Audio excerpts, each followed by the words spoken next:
Bom, quero saudar os irmãos com a graça e a paz do Senhor Jesus Cristo. Amém?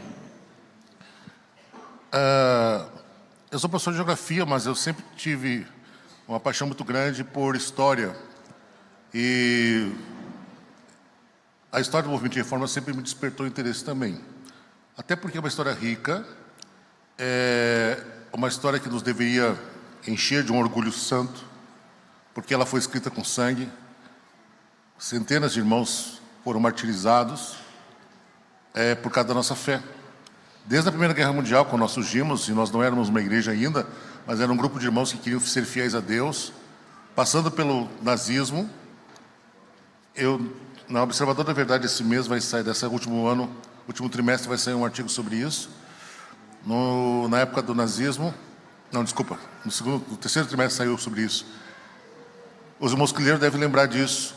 Na época do nazismo, 36% de todos os cristãos que morreram nos campos de concentração porque se negaram a saudar e apoiar o nazismo eram reformistas. Na Alemanha tem dois tipos de igreja: a igreja do Estado, a oficial, que é a igreja luterana e a católica. Os padres e os pastores são assalariados pelo Estado, são funcionários públicos, desde os professores até como os pastores. E a igreja livre, que são as igrejas evangélicas que não têm vínculo com o Estado. Então, o movimento de reforma lá se chama Igreja Livre, Adventista, Sétimo Dia, Movimento de Reforma. E das igrejas livres, fora os testemunhos de Jeová, que também foram muito perseguidos, das igrejas livres, 36% eram reformistas. E aí, a perseguição não cessou ali, ela continuou durante a época do nazismo, do comunismo, na Rússia, na Romênia. Inclusive, os irmãos da Romênia, há 2 anos atrás, publicaram um livro Prisioneiros, sim, não parasitas, porque o Estado romeno chamava os reformistas de parasitas, porque se recusava a servir a pátria. E lá se encontra 120 testemunhos de irmãos que, ao longo dos 50 anos de comunismo, foram presos, e alguns deles morreram, por causa da nossa fé. Na Rússia não foi diferente. Na Rússia também não foi diferente. Então, nossa história é de um povo corajoso. Então, por isso que nós precisamos relembrar. Relembrar a história é importante por várias razões. Se nós não lembramos da nossa história, nós perdemos a nossa identidade, não sabemos quem somos. As novas gerações que vão surgindo, como não sabem da nossa origem, acabam perdendo o conceito do que é ser reformistas. E para alguns, hoje em dia, você já deve ter até ouvido falar, alguém falou para você, é tudo igual, não faz diferença. Não, ser reformista faz diferença sim. E muita diferença. O reformista raiz, ele é comprometido com a sua fé em Jesus Cristo. Ele é um cristão comprometido, ele não é um cristão morno, não é um cristão apático, não é um cristão assim por moda, ele é cristão de fato, o reformista raiz. Por isso é importante relembrarmos nossa história para resgatar esse espírito de consagração, de vontade de servir a Deus, que o reformista desde o seu começo tem. É importante também você lembrar da história para você comparar e ver os desvios que houveram no caminho. Será que ao longo desses 100 anos nós não estamos nos afastando do objetivo principal, dos primeiros objetivos da igreja, quando surgiu o movimento de reforma, e nós estamos pegando o caminho errado? Então, para reconsiderar, ressignificar o movimento de reforma, é importante isso. Bom, fora esse preâmbulo, a Comissão da Convenção Geral esses dias esteve reunida e eles estabeleceram uma pequena comissão de pesquisadores de história do movimento de reforma. Na verdade, são pessoas que, ao longo do tempo, têm pesquisado sobre isso. Eu conheço já há muito tempo já, o Daniele Campodómino, ele esteve aqui na Convenção Geral de 99 e ele se dedicou muito ao estudo da história do movimento de reforma. E aí ele foi escolhido como diretor dessa comissão. O Moeli, ele disse que não queria ninguém que fosse ligado diretamente com a obra. O Daniele, ele é voluntário. Porque ele acha que uma pessoa profissional não vai fazer do mesmo jeito que a pessoa que tem a paixão pela coisa. E o Daniele comprovou isso. A palestra de hoje, eu traduzi do italiano. Ele mandou para mim uns slides que ele fez para a escola missionária de lá, que ele deu aula de história denominacional na El Faro, que é a nossa escola missionária de lá, e aí ele me mandou esse material e ele fez uma pesquisa maravilhosa, com detalhes que eu não sabia. Tenho que confessar que algumas coisas eu não sabia. Algumas eu suspeitava e outras eu não sabia. Então foi um trabalho maravilhoso. Ele foi a Gotha, na Alemanha, onde foi celebrada a primeira Assembleia da Convenção Geral, em 1925, e ele descobriu onde foi celebrada essa festa. O lugar, o local, foi na prefeitura de Gotha. Pelos documentos históricos, ele foi fazendo pesquisa, ele tirou fotografia, vou mostrar para os irmãos.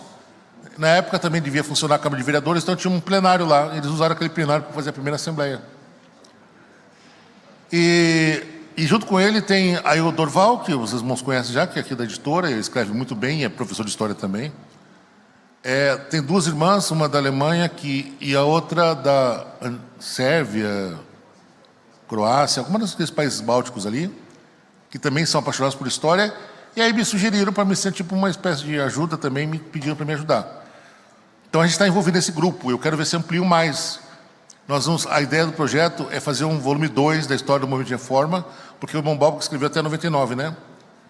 Então eles querem fazer a partir de 99 para cá, contando, porque muitos países foram conquistados, muitos lugares foram abertos à obra, e a gente não tem história desses lugares. Então vamos fazer um volume 2, uma espécie de volume 2. E aí o projeto está andando, a ponto nós queremos fazer também uma enciclopédia reformista digital. Você entra, vai ter um site com qualquer coisa que você quiser saber sobre obreiros, instituições, igrejas, países, o que você quiser saber sobre o movimento de reforma, você vai lá, digita e vai aparecer tipo uma Wikipédia reformista. Para você ter livre acesso, com documentos e tudo. E também, além do livro, né, publicar o livro. Então, não tem data, mas a gente já estabeleceu. Eu conversei com o Daniel um sábado à tarde, há uns 2 sábados à tarde atrás, e a data que mais possível é que seja para a próxima conferência da Assembleia, próxima Assembleia, daqui a 4 anos, porque senão a gente não estabelecer prazo, não faz nada, né? Se não tiver meta, prazo, você vai enrolando, não vai fazendo nada. Então, vou pedir a oração dos irmãos para isso. Mas por que eu estou falando isso? Para fazer propaganda de mim? Também. Mas para perceber o gosto que eu tenho pela coisa. Mas também porque uma coisa que eu descobri, infelizmente, é que nós não guardamos a nossa memória. Eu não tenho nenhuma carta do irmão Lavric, escrita por ele, e ele escrevia muito, muito, muito, muito. Os irmãos vão perceber isso quando eu for falar sobre a reforma no Brasil. Eu não tenho quase nenhuma foto. O que eu consegui, alguma coisa que eu consegui, foi com a irmã Irene Chelsky, que ela é bisneta do Cotton Chelsky, que é um dos primeiros reformistas do Brasil. Nós vamos falar dele mais tarde. Ela me conseguiu o princípio de fé em alemão. Ela me conseguiu a primeira lição na Escola Sabatina em português, abril de 1930. Conseguiu o primeiro livro, o primeiro folheto publicado no Brasil, A Verdade sobre o Movimento de Reforma. O primeiro número do Observador. Ela me conseguiu algum tipo de material. Inclusive, eu trouxe para devolver para ela. A gente escaneou e vai disponibilizar. Mas a gente tem muito pouco material. Nós publicamos um livro, já deve estar sabendo, A Semente de Mostarda, sobre a história do movimento de reforma no Brasil, mas fotos tem muito poucas, porque infelizmente a gente não guarda, não está guardando. Então lá na Escola Missionária, onde eu colaboro com algumas aulas, nós estamos querendo formar um centro de memória reformista, onde nós vamos colocar, tem aluno, o que mais tem lá é aluno, colocar aluno para cuidar disso, então vai arquivar, vai digitalizar, vai abastecer um site também, e todo o material que tiver sobre a igreja, colocar lá. Desde fotografias, documentos, material de uso dos pioneiros, com máquina de escrever, essas coisas assim que marca, como cartas, toda a documentação que tiver disponível, e depoimentos gravados, nós vamos guardar lá, para poder preservar como Deus mandou que Josué fizesse. Coloca 12 pedras lá, e quando perguntarem o que são essas 12 pedras, você vai relembrar as maravilhas que o Senhor fez por vocês. Eu posso dizer para os irmãos, adiantando já um pouco sobre o livro, né? É impressionante como Deus trabalha na vida, na obra do movimento de reforma. Como Deus atuou, como Deus abençoou esta igreja. E essas bênçãos estão se perdendo porque a gente não sabe. Então a gente procura resgatar um pouco disso, certo? Mas vamos por parte, né? Vamos, como diria Jack Stripador, vamos por parte. Eu não estou sem, por aqui, como é que eu vou fazer? Não tem controle, né? Pode passar, então. Bom, falando sobre Gotha, a primeira Assembleia da Conferência Geral dos Adventistas do Sétimo Dia Movimento de Reforma foi celebrada entre os dias 16 a 20 de julho.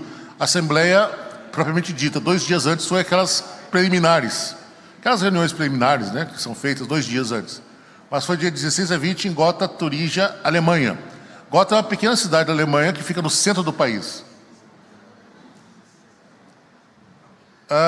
Em 1925, era uma cidade bem atendida por linhas de trem, por isso que ela foi escolhida para ser o lugar mais... Bom, a Alemanha toda é bem estruturada, né? A Alemanha toda tem uma ótima infraestrutura de rodovias e ferrovias, mas ali ela era um eixo ferroviário que permitia que pessoas de diferentes lugares da Europa pudessem chegar até lá. Então era de fácil acesso.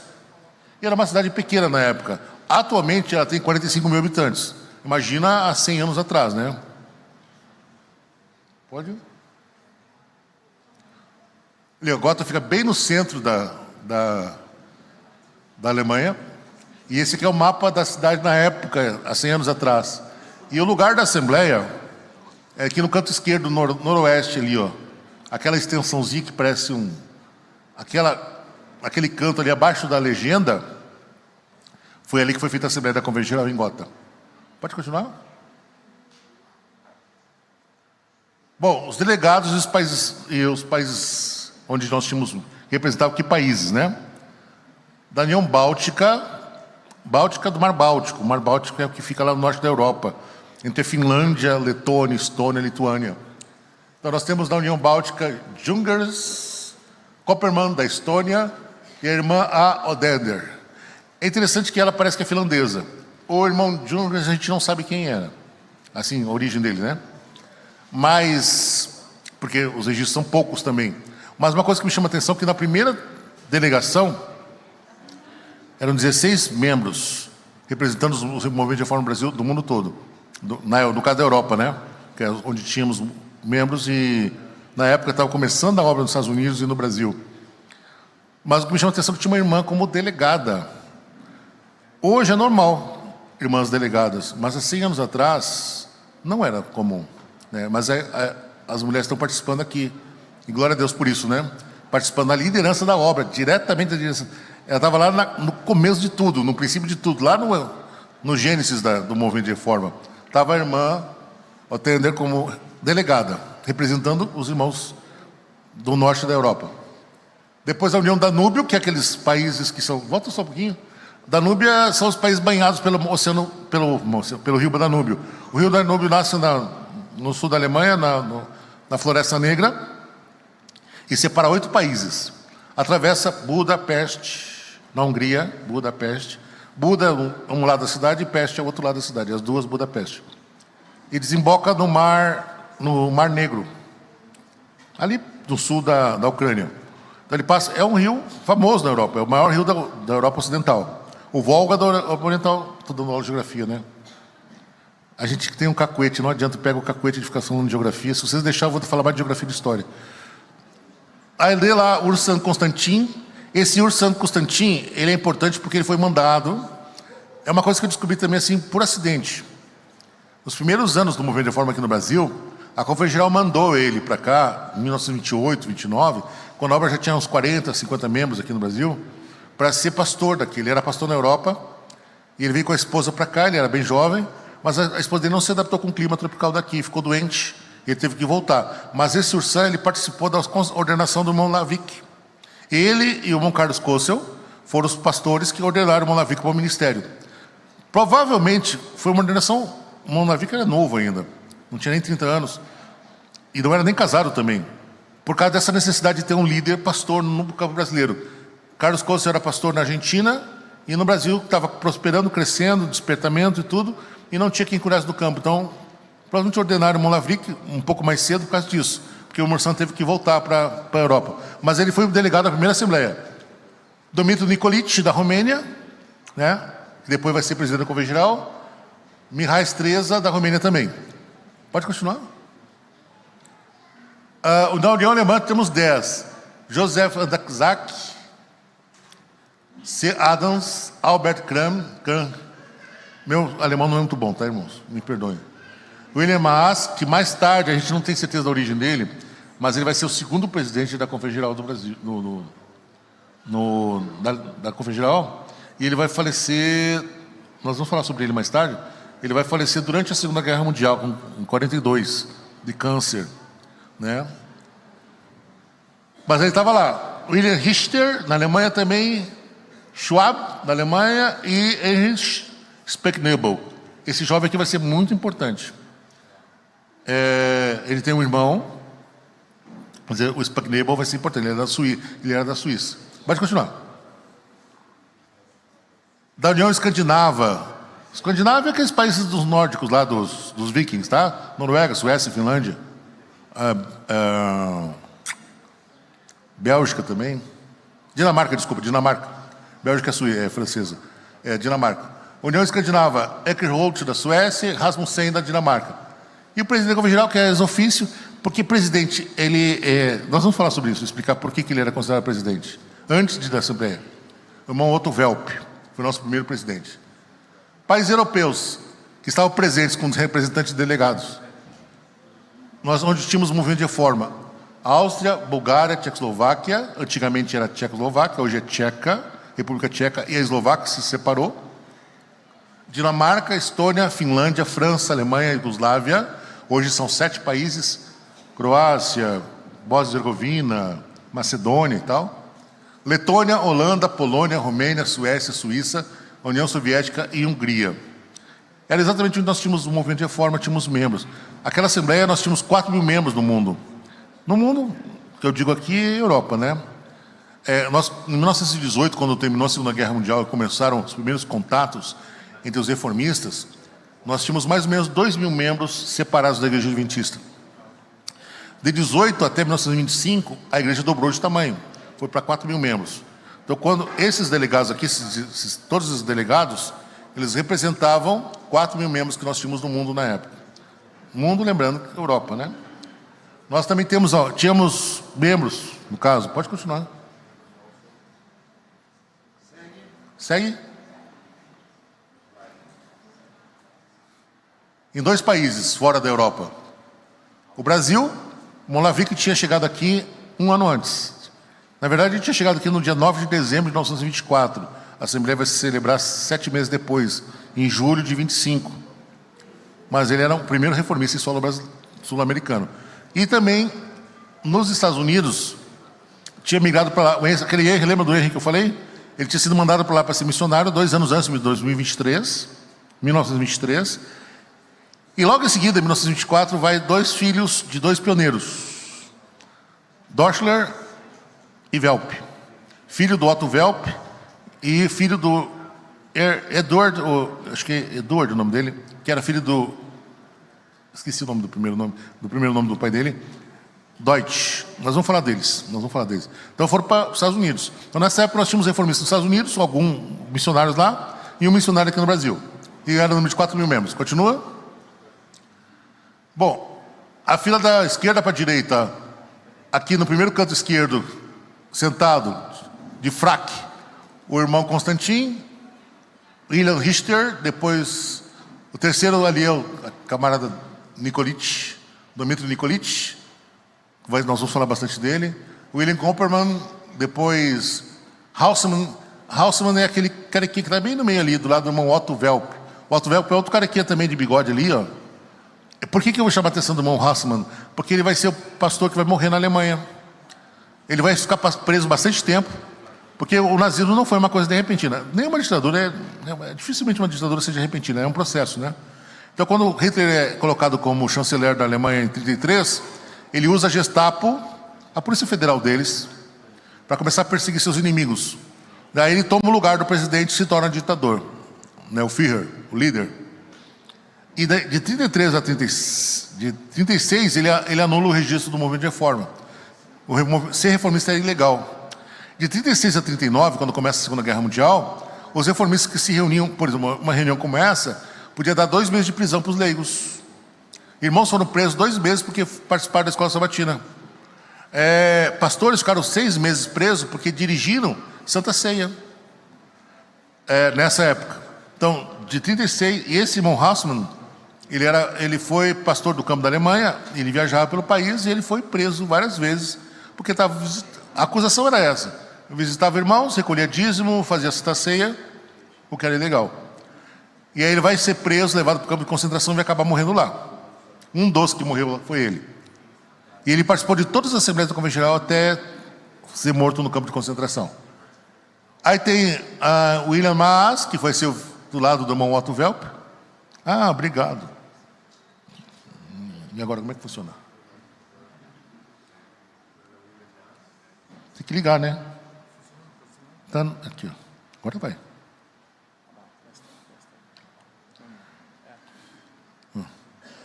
Tá, acho que não...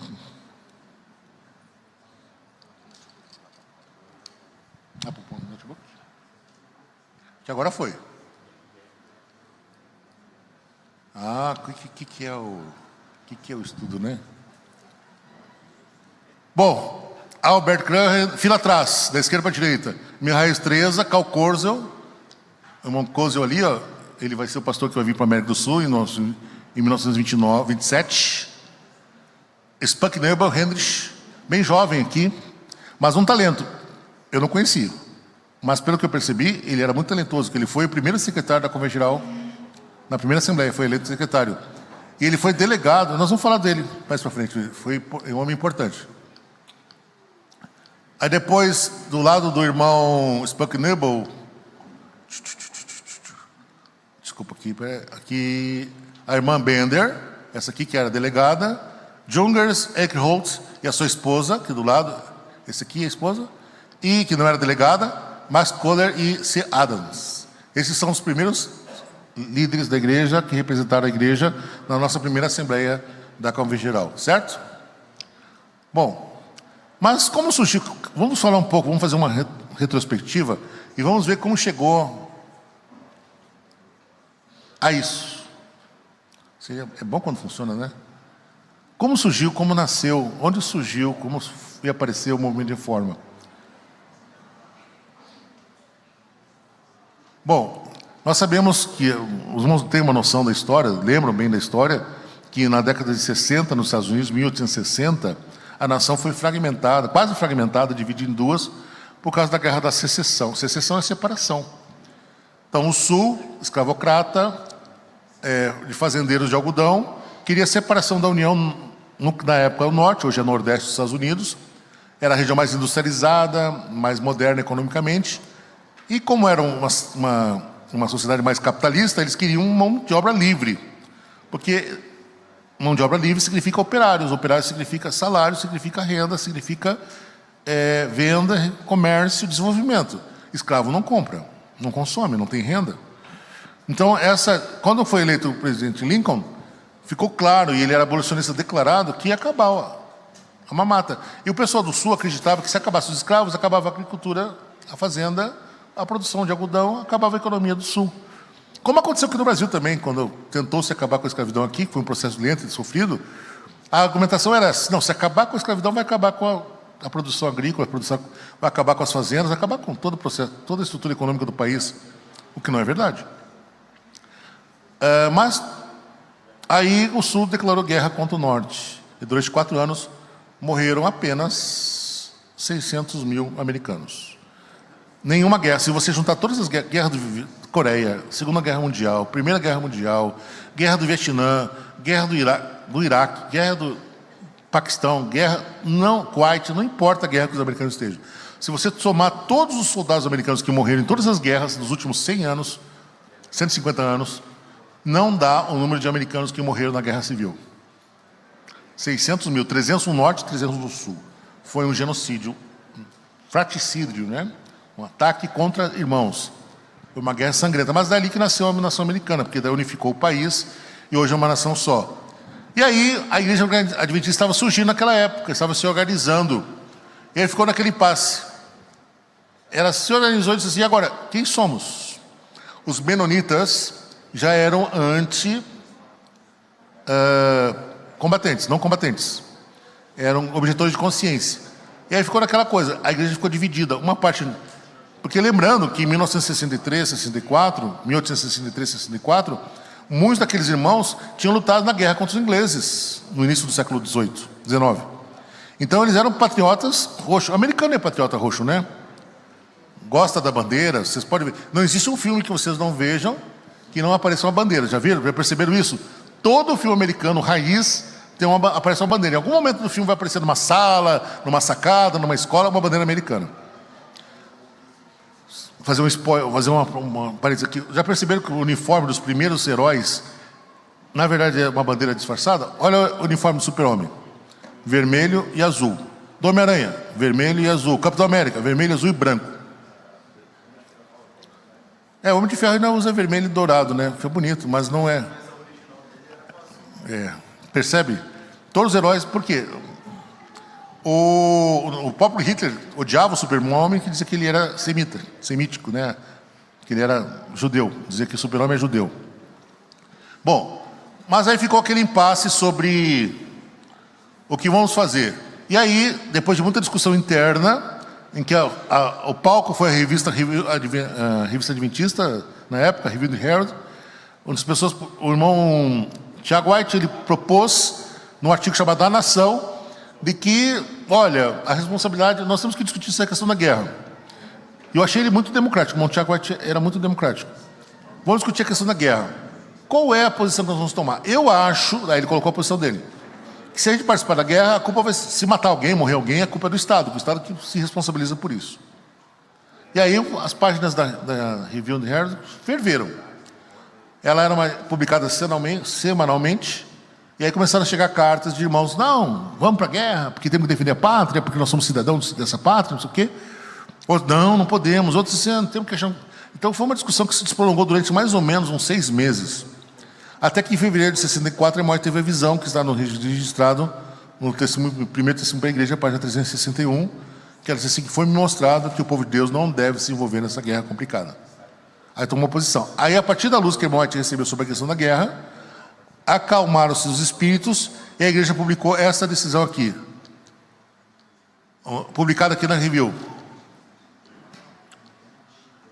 Nossa posição em relação ao governo, nosso dever para com o governo. Resolvemos que reconhecemos o governo civil como ordenado por Deus para manter a ordem, a justiça e a tranquilidade sejam mantidos no povo de Deus, possa levar vidas pacíficas em vossa bondade.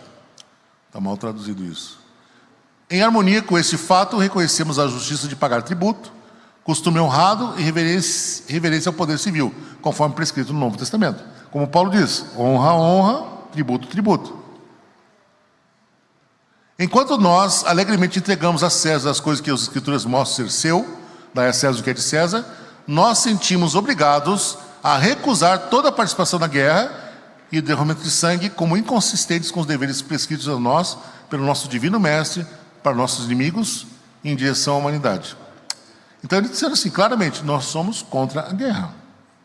E essa posição ela durou durante 50 anos. Ela não mudou. A gente fala da guerra civil, mas no final do século XIX, os Estados Unidos teve uma guerra contra a Espanha. Eles invadiram Cuba, anexaram Porto Rico, colonizaram as Filipinas, que era um território colônia espanhola. Até hoje nas Filipinas tem áreas que falam espanhol e áreas que falam inglês, além das línguas nativas. E tudo virou território ou protetorado ou domínio inglês. E até hoje Porto Rico está naquela coisa assim, nós não somos americanos, mas também não somos porto-riquenhos. Nós não somos nada. Eles estão lutando para se tornar a 51ª estrela da bandeira americana. Essa geopolítica já é outra coisa. Então, nessa guerra, qual a posição da igreja? Não vão para a guerra. Nos Estados Unidos tem uma vantagem, lá só participa de guerra quem é voluntariamente. É voluntário, não existe compulsório. Quando a guerra civil chegou numa encruzilhada, chegou um ponto do governo pensar em convocar compulsoriamente os jovens, foi que a igreja se organizou em semana de oração e Deus livrou acabando com a guerra. Mas nunca os americanos obrigaram ninguém, vai quem quer. E aí, no final do século XIX, também guerra contra a Espanha, foi quem quer, e os adventistas disseram, não, nós não participamos de guerra, nós somos não combatentes. Aí, mas isso nos Estados Unidos. Na Europa, a coisa foi um pouco diferente. A obra na Europa estava estabelecida desde a década de 80, 1880, quando Tchaikovsky chegou lá, um ex-padre, missionário voluntário, começou a montar os primeiros grupos adventistas de lá. Depois a igreja mandou o primeiro obreiro oficial, John Andrews. E aí a obra se espalhou pela Alemanha, pela Itália, pela França, pela Rússia. E a Europa sempre foi um caldeirão. Hoje eles posam, com todo respeito a quem é europeu aqui, mas os europeus sempre se posaram de civilizados. Mas quando você conhece um pouquinho que for da história europeia, você vai perceber que eles são civilizados depois da Segunda Guerra Mundial. Paris é a cidade de luz hoje. Há 100 anos atrás ela era um lixo, com favelas, cortiços, era um horror, lixo. Londres também. Nos últimos 70 anos é que eles tomaram ar de civilidade. Então eram bárbaros, na verdade, né? E estavam sempre em guerra. Principalmente a Europa toda, mas principalmente a parte oriental. Quando chegou na virada do século XX, existiam 4 impérios que tentavam dominar aquela região. O Império Austro-Húngaro, que estava no sul, a Alemanha, o Império Alemão, que na época era império, ficava no norte, e a Rússia e o Império Otomano, o Império Russo, tudo império. E a coitada da Polônia aqui estava no meio dessa briga, coitado dos poloneses. Quando os poloneses vieram para cá em 1971, 72, 73, eles não tinham nem país. Porque os polacos tiveram o azar de surgirem no meio dos alemães e dos russos. Então, ora a Alemanha invadia, ora os russos invadiam. Ora assumia a Polônia, ora voltava para a Polônia. Coitados dos os poloneses. Então, na época, não tinha nem Polônia, porque tinha sido invadida. Então, esses 4 lá ficavam se degradando.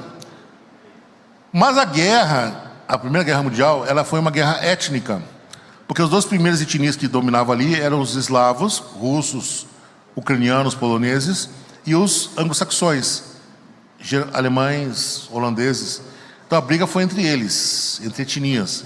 Eles não se veem bem. E aí, o Império Austro-Húngaro, que era uma fusão da casa da Áustria e a Hungria, dominava toda a região do sul, ela invadiu os países bálticos, que depois vai ser a Iugoslávia. E aí, mas não foi a favor, o povo de lá ficou bem revoltado. Então surgiram grupos guerrilheiros, aí que nasce o terrorismo moderno. O terrorismo do século XX vai nascer aqui. O terrorismo vai nascer na Palestina, no tempo de Cristo, com a seita dos zelotes. Mas o terrorismo moderno vai surgir nessa época aqui. Então, o herdeiro do trono, Francisco Ferdinando, foi visitar Sarajevo, o lugarzinho, é uma cidade de morro, uma cidade serrana. Então, cheio de subida e descida. Milenar, então, cheio de casa colada uma na outra, ruas estreitas.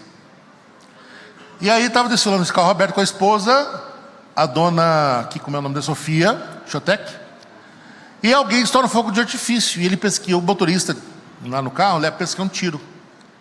Então, atentado contra o príncipe. Aí se dispara no meio de Sarajevo, uma cidade que nem conhecia. Sarajevo é a capital da Bósnia, Herzegovina. Nem conhecia, e se meteu num buraco lá, e que não tinha rua sem saída. E na esquina tinha um bar. E os panteras, eles chamavam negra, uma coisa assim, estavam tomando, é um grupo terrorista pequeno, uma célula pequena, tomando cerveja ali, comendo, bebendo. E eles, quando viram, identificaram o rapaz, aquele lá é o príncipe. Um dos rapazes dali, um sérvio, que era contra a ocupação, que fazia parte desse grupo terrorista, gravando o príncipe, puxou a arma e aproveitou a oportunidade de dar um tiro no príncipe, na princesa e no motorista, e matou. Ali mesmo, aproveitou a oportunidade e matou, é sangue frio. E o pai dele, quando ficou sabendo o que tinha acontecido ali em Sarajevo, quis a cabeça do cara. Só que ele era servo, eslavo, Império Austro, Alemanha, germânicos, anglo-saxões. Ele disse, não vou entregar ele não. Vocês não estão fazendo nada aqui, vocês estão invadindo meu país, não vamos entregar ele não. E aí a Rússia se meteu, e o que aconteceu? Isso aconteceu no dia 28 de julho. Aí vocês percebem como o espírito da época, aquele momento estava assim, extremamente, assim, os nervos à flor da pele. Como a coisa dava para pegar fogo mesmo, só bastava um empurrãozinho para tudo cair. Era um castelo de cartas. 28 de julho. Áustria declara guerra na Sérvia. Morreu o filho, guerra. Grave preocupação pela paz na Europa. o desenvolvimento o escópio, eu esqueci o que quer dizer para o escópio, da guerra na Europa. E aí, do dia 1º de agosto, dia 28 de julho, estoura a guerra. Hoje é dia 21, né? Vamos trazer para os nossos dias. Dia 28, 29, 18, desculpa. Vamos fazer para os nossos dias agora. E vamos perceber como isso foi rápido. Dia 28, o príncipe é assassinado. A Áustria declara guerra contra a Sérvia.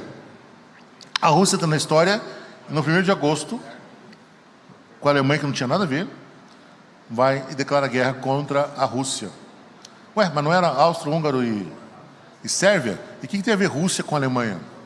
É que elas faziam parte da Tríplice Aliança, a Tríplice Entente, que era uma aliança, um pacto militar. Se houvesse uma guerra contra alguns dos membros daquele grupo, todos se uniram para defender eles. E nesse caso a Alemanha declarou guerra contra a Rússia. E essa declaração de guerra marca o início da Primeira Guerra Mundial.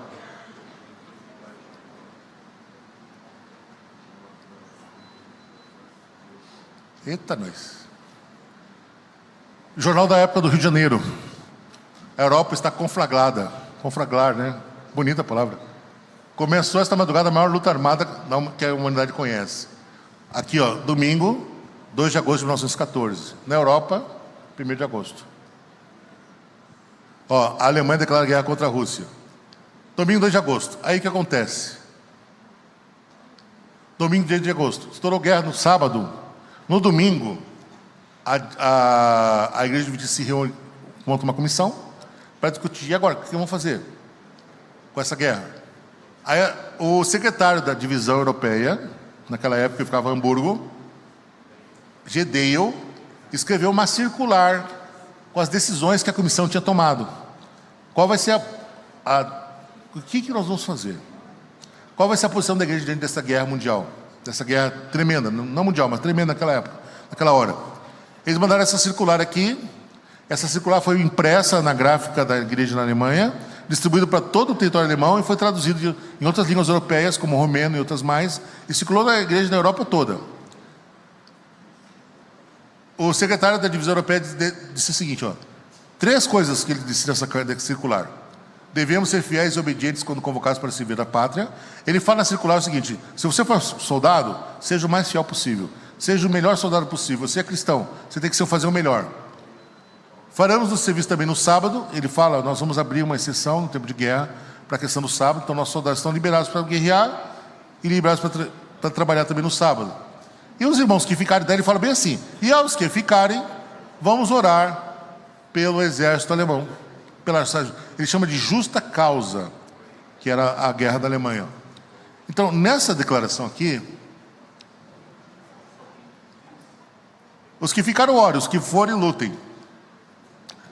Nessa declaração aqui nós percebemos o espírito nacionalista que já existia na igreja naquela época. Orar pela vitória, toma um partido. Em outras palavras, assim, nós achamos que quem tem a razão é a Alemanha, então vamos orar pela Alemanha porque ela tem que vencer essa guerra. Na terça-feira, se for no domingo, circular para o mundo, para a igreja toda. 2 dias depois, dia 4 de agosto, declaração da União Oriental Alemanha ao general e ministro da guerra. Por que a Alemanha Oriental, a parte oriental da Alemanha? Porque onde ficava Berlim, onde é a capital da Alemanha. Ele mandou uma carta ao presidente da União Alemã, Schubert, H.F. Schubert mandou uma carta e disse 3 coisas basicamente. Sentimos obrigados a participar em defesa da pátria e usar armas mesmo no sábado.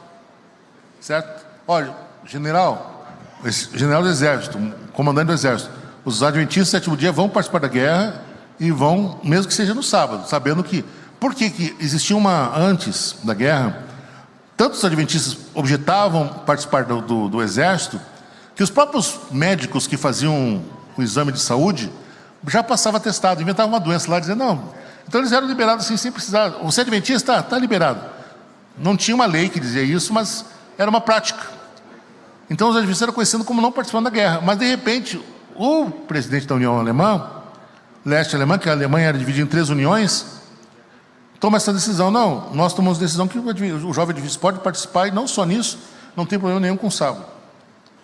Pedimos às igrejas pedimos às igrejas que orem pela vitória das armas alemãs. Ele está fazendo uma referência ao documento anterior, de 2 dias antes, a circular que tinha se mandado para todas as igrejas. E a declaração revela o desejo que Deus conceda vitória à causa justa. O desejo nacionalista. Então, o que a gente percebe aqui, naquele momento que a igreja na Europa tinha um sentimento, principalmente na Alemanha, muito nacionalista, em defesa da pátria. Aqui, cópia da carta, documento da carta.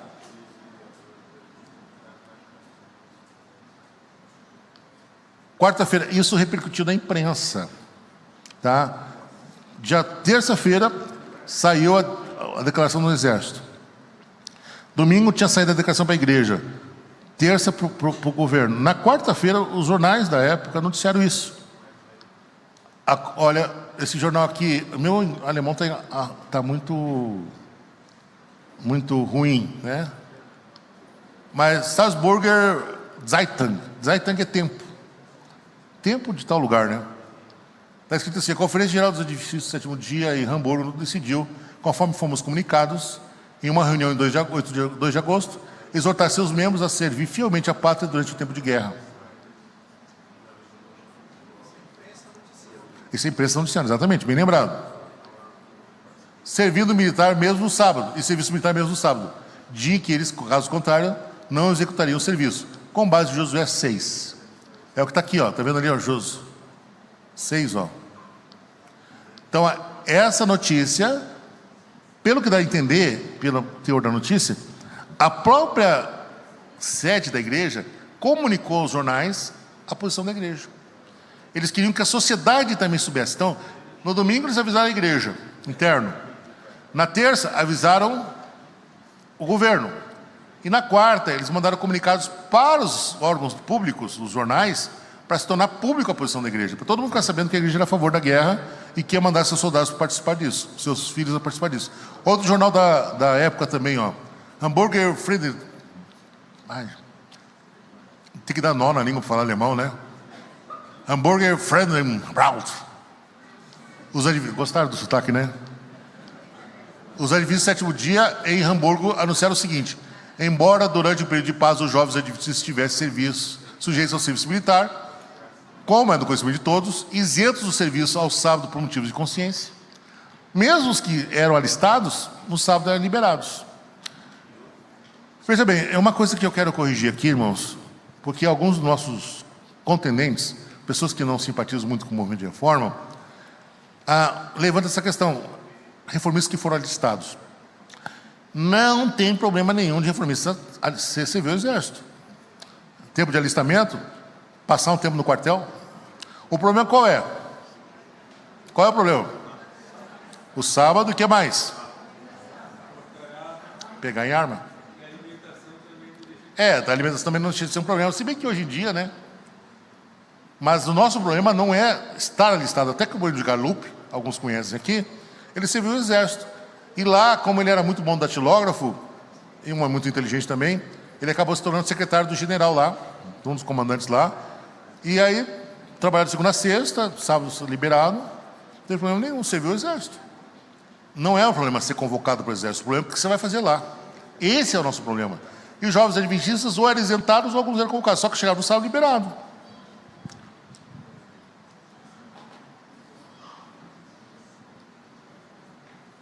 Aí ele continua: eles agora renunciarão a esse privilégio de não trabalhar no sábado e não usar armas, e durante esse período perigoso e frenético, e se colocarão à disposição do Kaiser, do imperador na época, para a defesa da pátria alemã.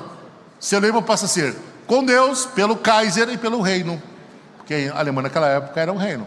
Percebe o sentimento nacionalista? Foi isso que eles anunciaram. Então ficou muito claro a posição da igreja adventista naquela primeira semana de guerra. Ficou muito claro. Tanto é que no sábado seguinte a isso, começou o maior bafafá nas igrejas, e foi aí que os primeiros membros foram excluídos. Uma coisa que levou ao... Porque no sábado, na igreja de Dresden, agora eu não lembro se é Dresden o nome da igreja, acho que é Dresden, na Saxônia, capital da Saxônia, na igreja de Dresden, Saxônia, tinha um sábado foi feita uma reunião. O irmão Oscar Kramer, ele tinha 12, 13 anos na época, e a mãe dele era adventista também. Ele falou o seguinte: o pastor chegou aqui no sábado passado Ele disse, não, com a guerra, no dia que a Alemanha declarou a guerra, nós temos que ser fiel. Leu 1 Pedro, leu com Romanos 13, e fez um sermão. Quando foi uma semana depois, ele fez o mesmo sermão, só que pegou os mesmos textos, só que não temos que participar da guerra. Aí um ancião da igreja levantou a mão e disse, não, irmãos, nós não podemos participar da guerra, não, isso é contra a lei de Deus e contra nossos princípios. E por que houve sentimento de revolta entre alguns irmãos? E aquele grupo já começou ali a exclusão. No outro sábado, foi chamado o presidente da associação, ele leu uma lista no sábado, depois do dia 8, lá pelo dia 13, 14, ele leu uma lista de irmãos, dia 14 de agosto, dizendo que esses não vão participar da ceia, que se retiram da igreja. E já começou ali os primeiros reformistas a aparecerem. Mas o que chama a atenção aqui é que na escola sabatina, um trimestre antes, eles tinham estudado essa lição aqui, que nos Estados Unidos foi dia 9 de maio de 14, sobre o dever para com os governos. Se o poder cívico nos ordenar a violar a lei de Deus, nós devemos obedecer a Deus antes dos homens. Está aqui na lição. Já tinha estudado isso um trimestre antes.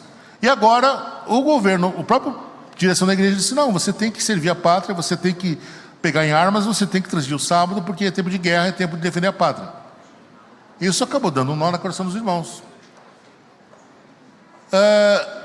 Eu não vou ter tempo de falar muito sobre Hullen. Hullen, ele participou da conferência lá de Friedenthal, em 1920. E ele foi responsável por difundir entre nós, entre os adventistas e reformistas, uma mentira sobre a origem do movimento de reforma. Eu sei que chamar alguém de mentiroso hoje em dia não é politicamente correto, mas eu não consegui encontrar outra palavra no meu vocabulário para definir o que ele falou. Tá? Ele foi o missionário, esse rapaz aqui, Edgar Brooks, ele era missionário americano, trabalhou no Peru, e depois ele foi para a Argentina. E da Casa Publicadora Argentina, trabalhando na Casa Publicadora Argentina, ele mandou um artigo que foi publicado, foi traduzido um artigo que foi publicado na Revista Adventista na década de 50. Agosto, setembro e outubro, 3 meses, em 3 partes do artigo, contando porque os reformistas começaram a incomodar a igreja aqui. Aí eles começaram quem são os reformistas? De onde veio esses reformistas?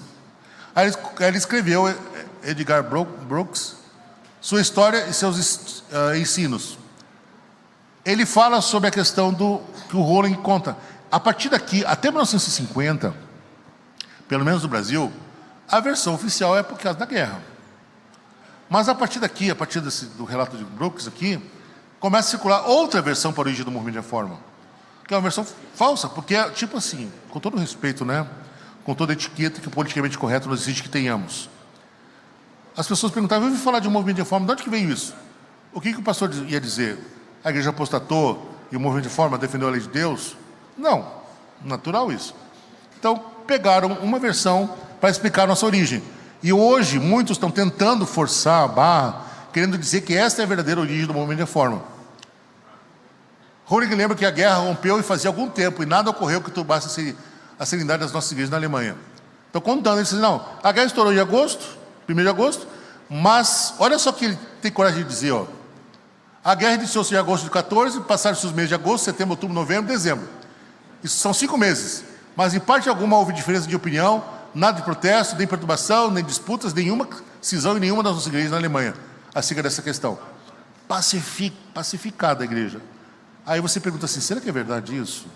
6 meses de paz, só vai começar a confusão lá em janeiro de 2015, porque eles querem dizer isso aí, a reforma não surgiu em 14, surgiu em 1915, com as visões do tal do Wick.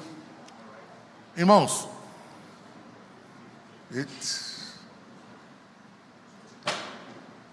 olha, eu já fiz um estudo sobre isso um tempo atrás aqui para os obreiros aqui no salão.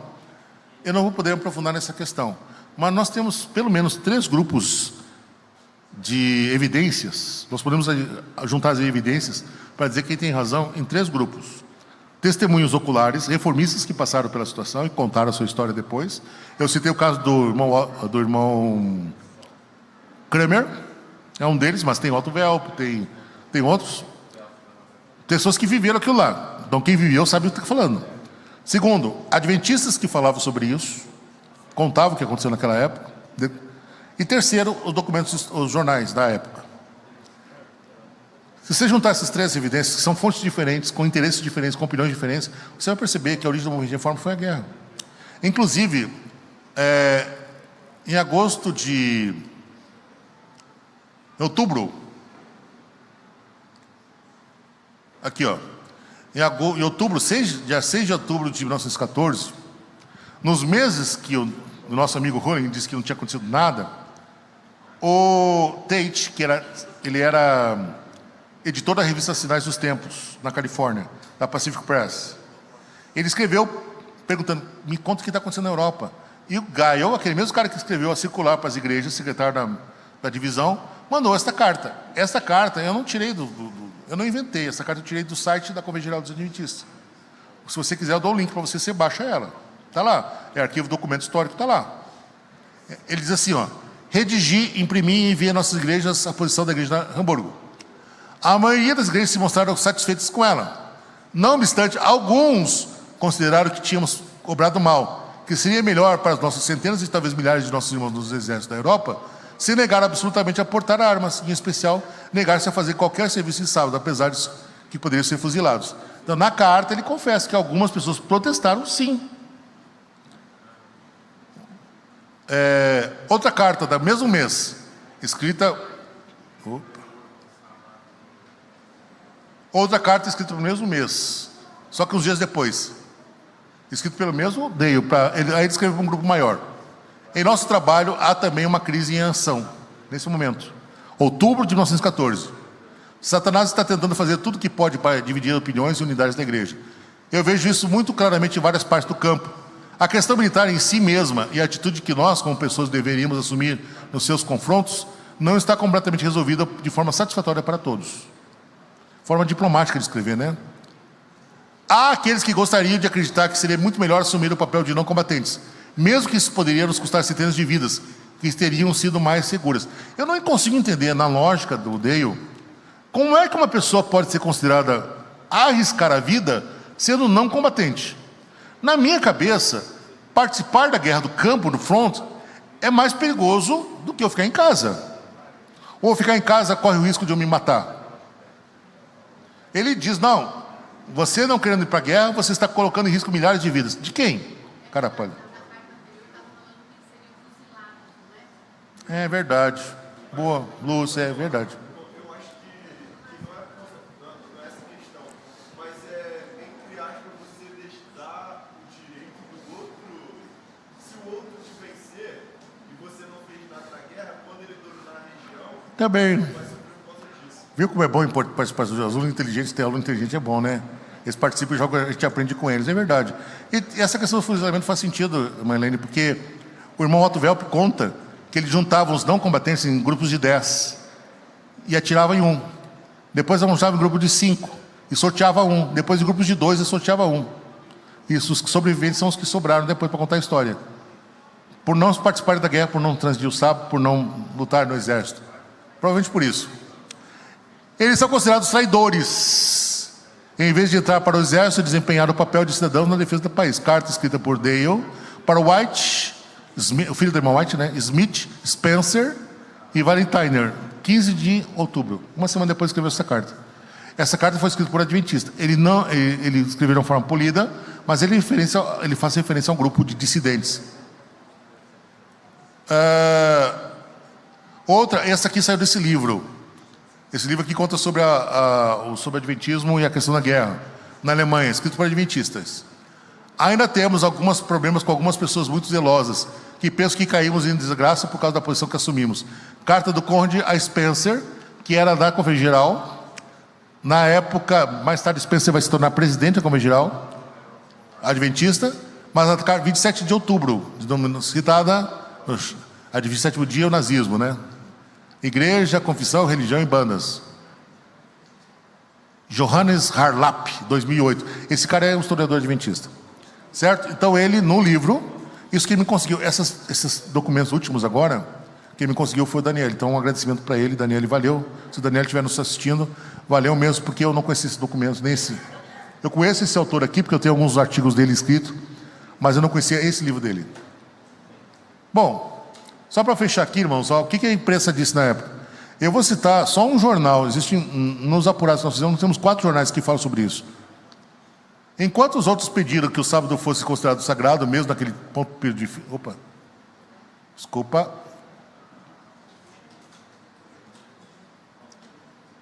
Acho que eu cortei alguma coisa aqui. Bom,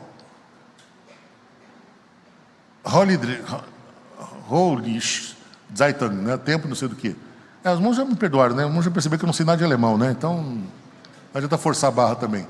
Enquanto os outros pediram para o sábado fosse considerado sagrado, mesmo naquele período difícil, os desentendimentos acabaram por levar à exclusão dos seguidores da antiga fé da comunidade. Está faltando um pedaço da notícia, eu acho que eu cortei. Sabe por que é importante esse jornal aqui? Porque ele é de setembro de 1915. Ele começa dizendo assim: no começo da guerra, alguns irmãos protestaram e foram excluídos. Os outros 3 jornais são de 1918, mas são jornais daquela época, colhendo depoimento de pastores adventistas, que contam o que aconteceu na igreja. No começo da guerra, um grupo foi excluído. E aí foi ali que surgiu na ideia dos 2%. Uma coisa que eu estou tentando descobrir até hoje: quantos são esses 2%? Em 1918, a igreja adventista tinha 100 mil membros no mundo. Nós tínhamos 2 mil reformistas, 2%. Em 1914, a Alemanha tinha 4 mil membros. Nós tínhamos 87 irmãos excluídos no primeiro momento. Dá mais ou menos 2%. Então eu não sei o que 2% eles falam ali. 2% foram excluídos. Eu não sei mesmo, estou tentando descobrir até hoje. Mas 2% da igreja se opôs. Quem deu esse nome de 2% foram os adventistas mesmo. Eles calcularam e disseram que é 2%. Mas nunca disseram quanto é esse 2%. Então, nós temos evidência aqui, gente, olha. Como eu falei para vocês, várias evidências que mostram que o movimento de reforma não surgiu de visões e de falsos líderes, como alguns tentam alegar e dizer. Certo? Está claro para os irmãos que estão aqui? Obrigado, Adriano. Está claro para vocês? Fui meu aluno. Eu não sei se é aluno ou sobrevivente, né? Porque vocês perceberam que eu estou em dom de línguas, né? Eu, quando pego o microfone na mão, eu sou muito tímido, mas quando eu pego o microfone na mão... Não, eu vou aceitar, mas deixa ele não, que eu tomo aqui. Certo? O meu tempo estourou, eu tenho que fazer uma palestra sobre a origem do movimento. Eu tenho 3, na verdade, eu sou tão prolixo que eu tenho 3 palestras, mas só 2 oportunidades para falar, né? E na minha experiência de conseguir colocar 3 em 2, não estou conseguindo colocar nenhum em 1. A segunda parte é sobre o desenvolvimento da história do movimento de reforma no Brasil. Eu acho que eu gostaria de explorar isso aqui por causa do centenário da Assembleia. Na segunda parte eu vou continuar aqui. O que der eu falo sobre a reforma no Brasil. E eu quero aproveitar para fazer propaganda do meu livro. Quando foi feito o centenário da reforma ano passado no Brasil, saíram 4 edições, 4 números sobre a origem do movimento de reforma no Brasil. Aí contando o desenvolvimento para cada região do Brasil. Foi o que eu apurei. Eu pesquisei, apurei e publiquei 4 edições. Quando foi na formatura da Escola Missionária, em final de novembro, o Franchari falou para mim. O Franchari é um fã de história também. Eu acho apaixonado por isso, inclusive acho que ele vai falar nesse congresso. E aí ele falou para mim: rapaz, a comissão decidiu lá, a União, que você vai escrever um livro e nós vamos lançar em julho. Eu não sei se eu contei para ele, mas eu estava começando o meu mestrado. Eu tinha aula em janeiro, na época das minhas férias. Quando terminou as aulas no Estado, que quem dá aula sabe como é que é, quando dá aula é impossível, né? Eu sentei no computador, eu tinha que entregar no final de fevereiro. Eu entreguei para o Durval em abril. E aí entreguei assim, rendido, não porque eu consegui concluir, porque é muita informação. Então, os irmãos vão receber. Daí editaram, agora o livro está ali, está lá embaixo. Na segunda edição, na segunda palestra, eu vou mostrar para os irmãos. A semente de mostarda. Por que eu coloquei o nome de semente de mostarda? Porque o Molavrik, quando você pega o observador nos primeiros números, ele vai falar assim: esta obra vai crescer como uma semente de mostarda. E, segundo Jesus, a semente de mostarda é a menor das hortaliças. Mas quando cresce, o que acontece? Maior. E o que acontece quando ela se torna maior? Os pássaros fazem o quê? Ninho nos seus galhos. Então a imagem do movimento de reforma como uma mostarda, eu acho muito forte. Por isso que ficou chamado de semente de mostarda. Que é a origem e o desenvolvimento do movimento de reforma no Brasil. Lá está um pouco mais explorado, por cada região, como começou a obra em cada estado brasileiro.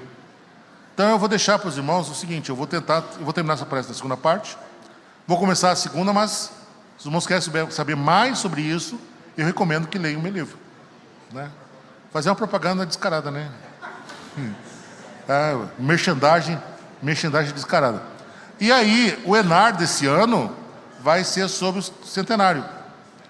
Então, quem estudar para o Enar vai pegar um livro, que é a minha apostila da Escola Missionária, que virou livro. Um livreto, na verdade, um livro de 100 páginas. Também, explorando tudo isso que eu falei para os irmãos, vai estar lá. Então, quem quiser saber mais sobre a história do movimento de reforma, nós vamos disponibilizar material, tanto o livro do Enar quanto o Semente da Mostarda.